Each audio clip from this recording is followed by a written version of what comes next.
Good morning. December 7th, 2021, the 80th anniversary of the attack on Pearl Harbor. A date which was supposed to live in infamy. But in order to live in infamy, it has to first be famous enough to be remembered by the majority of the population. And I'm not so certain that is the case. I do see plenty of news articles about it, but I wonder how it's being talked about in our classrooms. First of all, I hope it's being discussed at all. I hope it's coming on the kids' radar so that at least they can come home and ask you about it and you can counter any of the nonsense they're likely being taught about it. I hope there are some teachers out there teaching it accurately, but the reason I'm skeptical is that the approved mainstream version of history our kids have been taught since at least the early 90s is from Howard Zinn. Now, you may notice I've been talking a lot about Howard Zinn this week because I just completed the book Debunking Howard Zinn by Mary Graybar, and I just interviewed her yesterday. If you missed that live show, I encourage you to go watch, and I encourage you to buy the book and read it as well, because it will challenge a lot of things even you probably think are fact. And I say that because here I am, a person who fights woke ideas every day, who went to school in the late 70s and 80s and was taught by some old school history teachers who I thought were giving it to me straight. My father himself was an amateur historian, and we read history at home. I mean, this was my favorite subject in school, and I majored in American studies and read primary sources. So I thought it would be pretty tough to surprise me or catch me in any beliefs that were not founded in fact. Guess what? Even I had been laboring under the delusion that certain things were true or mostly true that are simply false, like completely false. That's how important this book is, Debunking Howard Zinn. Now, who is Howard Zinn? Howard Zinn wrote A People's History of the United States and A Young People's History of the United States. This is significant because this history textbook became the approved official textbook of high schools around this nation, and it is the top-selling history book of its kind in America. So it's the history most Americans under the age of, let's say, 60 have read or know about. And even if they don't realize they know about this version of American history from this book, the things they're carrying around in their heads as factual or mostly factual come from Howard Zinn's work, because it has been popularized in TV, movies, magazine articles, novels, you name it. The version of America's history that gets talked about the most comes from him. And anything before that, unless you are an avid reader of history and you run around reading thick volumes of scholarly work on the regular, is, that's in the past. That view is considered bad. That's the consensus view that Howard Zinn debunked, allegedly. Like I said, you don't have to know his name to probably have been influenced by his teachings, his propaganda, really. And I know this because of Mary Graybar's work in debunking. She's got all the sources. There are about 75 pages worth of footnotes and sources in her book. You can go check them for yourself. So if you don't agree with me or you don't agree with her, go check it out. But don't think that because you read this really enjoyable, easy to read history book, because it is. It's like the Twinkies of historians' work. It's so easy to read. If you think that what we're saying is a lie, go prove it. Go actually read Columbus's diary, not what you've read about Columbus's diary in Zinn or any permutation of Zinn or in the lesson plans that teachers are putting out. And right now, the Zinn Education Foundation, or whatever it is, produces lesson plans for teachers to go pull free off the internet and pull into the classroom, all kinds of activities. It is straight up communism, straight up Marxist view of everything, of every aspect of our history, of economics, of capitalism, of labor relations, of family role, the role of the family, the role of race, you name it. The teachers don't even have to have a textbook. So if you're going, well, my kids aren't using that textbook. Probably not. I don't doubt it. I don't doubt it, because they can't really read, remember? So what they're doing is giving the teachers the lesson plans that involve things like role playing and games and projects, and watch a movie or watch a video and then read this short article or passage. So they don't even know. These kids don't even know there is another perspective. And to the extent that they're ever told there's another perspective, it's just that. It's just a perspective. It's just somebody else's point of view. But since Howard Zinn goes to great lengths to demonize others who have these other perspectives, why would a child, why would a teacher want to show the children the other perspectives from the icky people, the bad people, the self-interested people, the racist people, the elite people, the moneyed people, the capitalists? Ew. So if you're a kid and the message you're getting is, this is not only the truth, but if anyone tells you different, they're bad, why are you questioning it?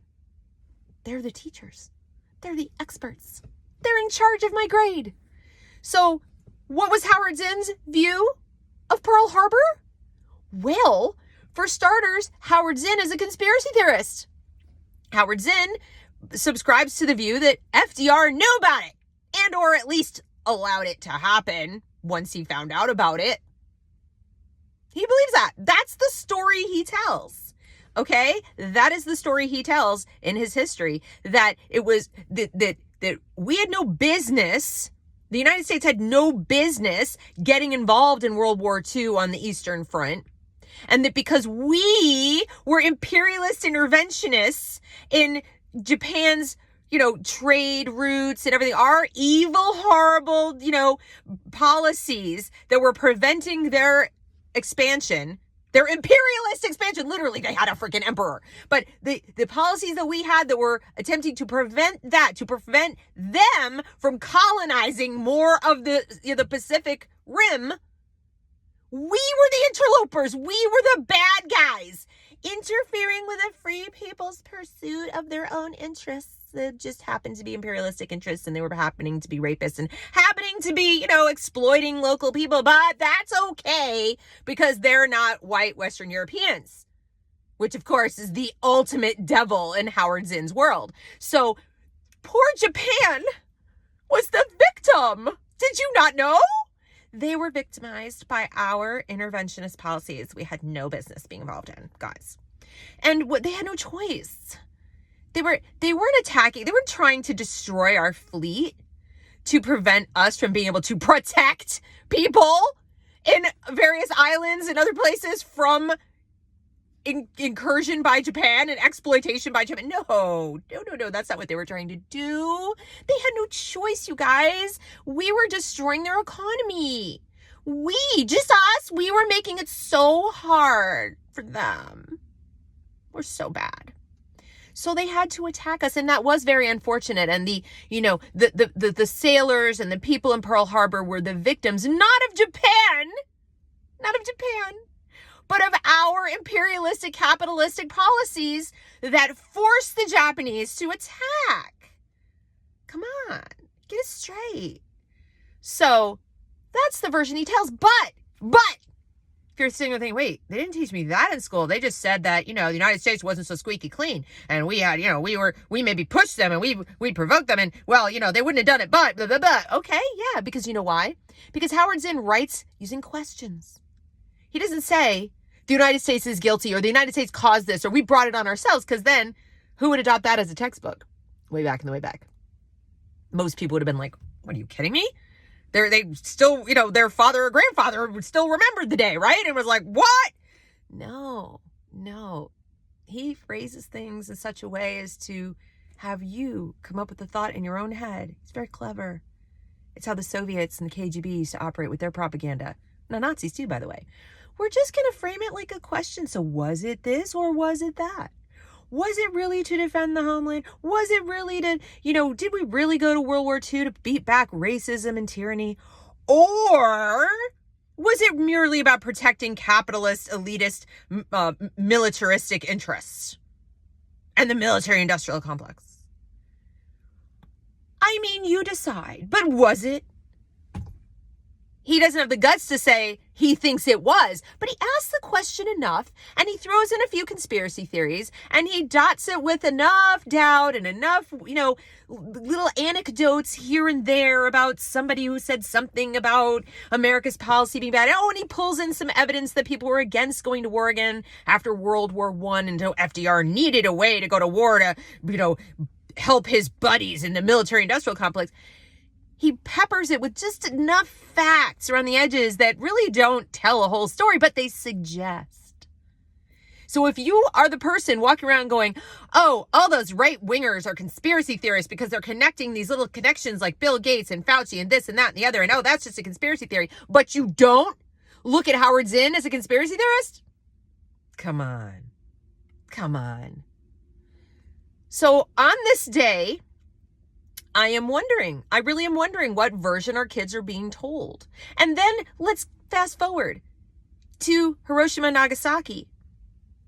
Well, according to Zinn, and you probably have been walking around your whole adult life thinking we didn't really need to drop those bombs, and that was a big fat lie. And the only reason we did it was because we wanted to test out the bombs. We spent all that money making them. We wanted to see if they worked, and we wanted to just, demonstrate to the world, especially those Soviets, that we're big and powerful, don't come after us.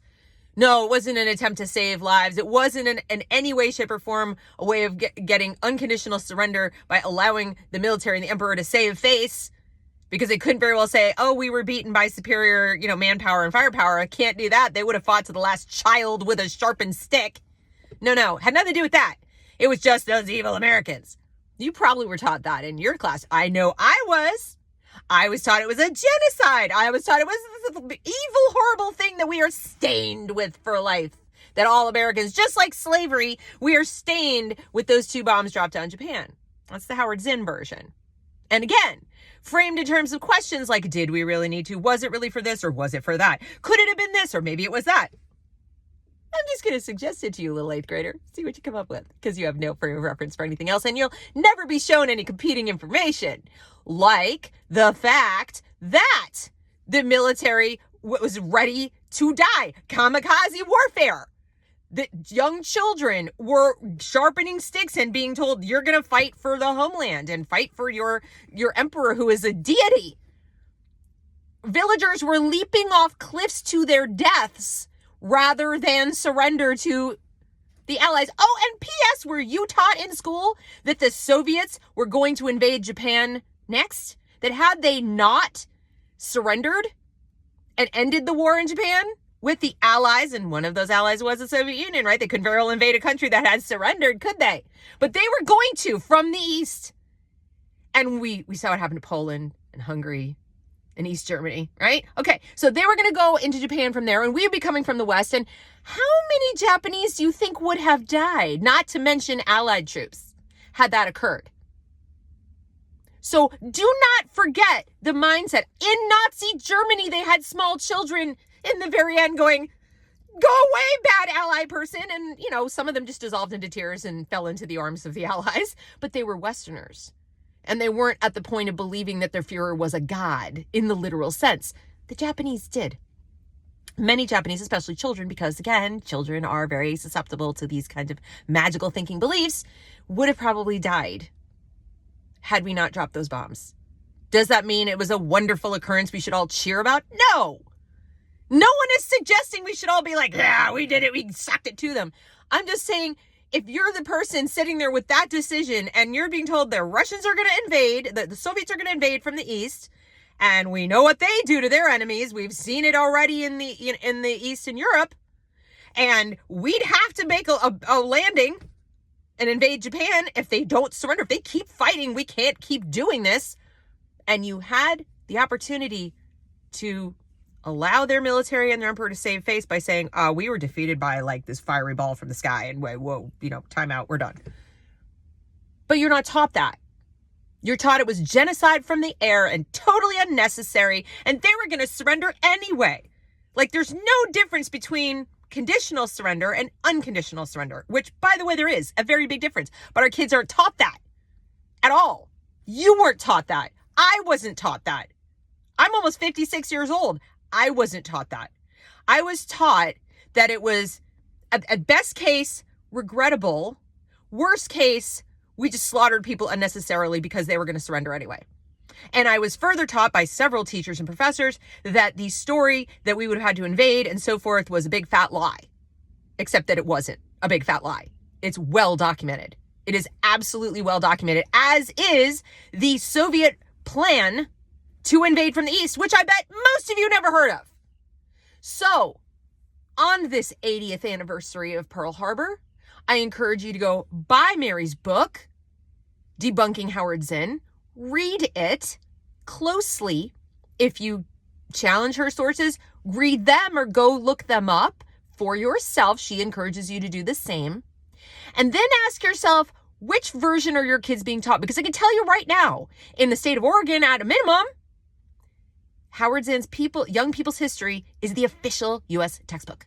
Your kids are being taught, amongst other things, that Pearl Harbor was, well, almost a false flag on our part, that fighting in World War II was not only not necessary for us, but that we were just as bad as the Axis powers. That's what kids are being taught. That's what they have been taught for the last generation. And if you're wondering why so many teachers are so willing to hate on America and say that America needs to be torn down and rebuilt as a communist country, because that's really what they're doing right now. That is literally what they're doing, where, white people, Western ideas are always bad, and anything non-Western, anything non-white, anything brown, anything tribal, anything that isn't from the Western Enlightenment tradition is inherently good. Black and white, that's it. Binary. All bad, all good. The noble savage. All people in poverty are there because somebody is oppressing them. There is no such evil that lives in the hearts of men and, you have to choose either way. No. If you're poor, you got the way because someone else was rich. And if you do bad things, it's because you're a victim of circumstance. And if you were a member of a native tribe, you were just peacefully living in a hippie commune where everyone was treated equally. There was no war. There was no famine. There was nothing but lovely, societies that were just thriving and beautiful and never harmed a flea and lived in tune with nature. And along came the evil white European man and destroyed it all. That's Howard Zinn. And those are the mainstream ideas right now. That's the consensus history right now. So I hope you observe Pearl Harbor and memorialize those who died on that day appropriately. And I hope that you can uphold the greatest generation as it deserves to be upheld for beating back the kind of imperialism and tyranny that Japan was wreaking across the Eastern world and that Nazism was doing in the West. And I hope that you help your kids learn the same lessons. Thank you for watching. And if you like this kind of video or appreciate this content at all, I hope you will support the channel by liking the video, commenting on the video, sharing the video, and subscribe to the channel. Thanks.